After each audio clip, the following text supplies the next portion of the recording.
अस्सलाम वालेकुम everyone, doctor हनाना hair. आज हम लोग डिस्कस करेंगे ओबेसिटी के बारे में।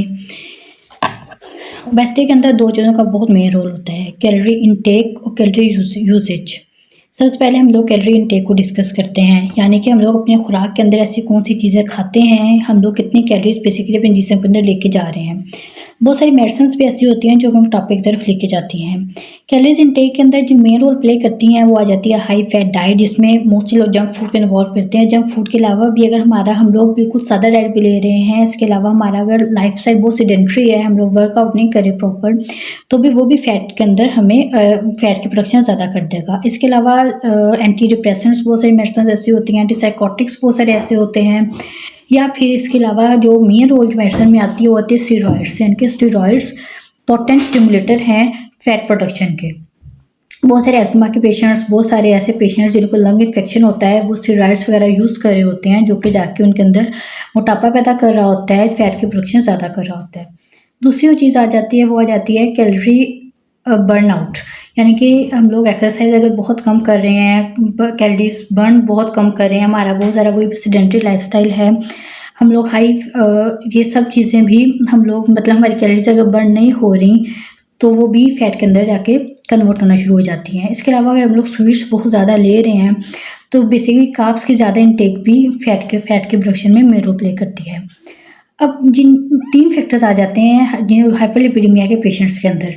सबसे पहला फैक्टर आता है हाइपरटेंशन, यानी कि जो भी मोटे लोगों के अंदर बीपी का मसला बहुत ज़्यादा कॉमन होता है, क्योंकि जो हमारे फैटी टिश्यूज़ होते हैं वहाँ से बेसिकली स्टिमुलेटर रिलीज होता है, जिसे साइटोकाइंस कहते हैं। साइटोकाइंस जाके सिंपैथेटिक स्टिमुलेशन करवाता है, जो कि वेसोकंस्ट्रिक्शन की तरफ लेके जाता है, और जो कि बाद में जब सिम्पथेटिक स्टिमुलेशन हो जाएगी, वेसोकंस्ट्रिक्शन होगी, यानी कि वास्कुलर मसल्स जो शरीर के मसल्स हैं वो कॉन्ट्रैक्ट करेंगे, पैसेज नैरो हो जाएगा आगे जाके, जो कि ब्लड प्रेशर का इजाफा करने में मेन रोल प्ले करेगा।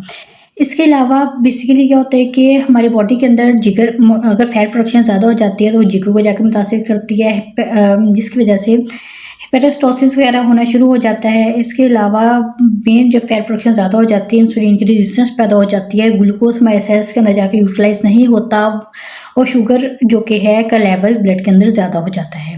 अब ऐसी कौन सी हम लोग मेडिसिन ले सकते हैं, या ऐसी कौन सी डाइट हम लोग अपनी ऐड कर सकते हैं जो कि हमें वेट लॉस की तरफ लेके जाए।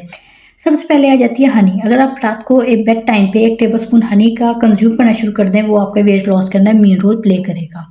दूसरी चीज़ आ जाती है वो chia seeds. Chia seeds weight loss के अंदर बहुत मेन रोल प्ले करते हैं, यानी कि अगर आप 1 टेबलस्पून चिया सीड्स को वाटर के अंदर डिप करें तो वो आके जाके फूलना शुरू हो जाएगा। जब वो स्वेल हो जाए तो उसके अंदर आप 1 टीस्पून या 1 टेबलस्पून लेमन जूस के ऐड करके पिएं, वो भी वेट लॉस के अंदर आपकी हेल्प करेगा। इसके अलावा ज़ीरा वाटर, 1 टेबलस्पून ज़ीरा को पानी के अंदर बॉयल करके सुबह नहार मुँह पीने से आपकी चर्बी काफ़ी हद तक कम होगी, और बेली फैट भी काफ़ी हद तक कम होता है। इसके अलावा ड्राई नट्स आ जाते हैं, सीड्स आ जाते हैं, और आखिरी चीज़ आ जाती है वो होती है क्रूसीफेरस वेजिटेबल्स। ये हाई फाइबर डाइट है, इसमें ब्रोकली, कैबेज, कॉलीफ्लावर वगैरह आ जाते हैं, और एप्पल भी आप जो कि बेसिकली हाई फाइबर डाइट के अंदर आता है। जो कि हाई फाइबर डाइट होती है वो फैट की रिडक्शन के अंदर मेन रोल प्ले करती है। कोई भी क्यूरी हो आप मुझसे कमेंट सेक्शन में पूछ सकते हैं। मेरी वीडियो को लाइक करें, मेरे चैनल को सब्सक्राइब करें। Thank you so much.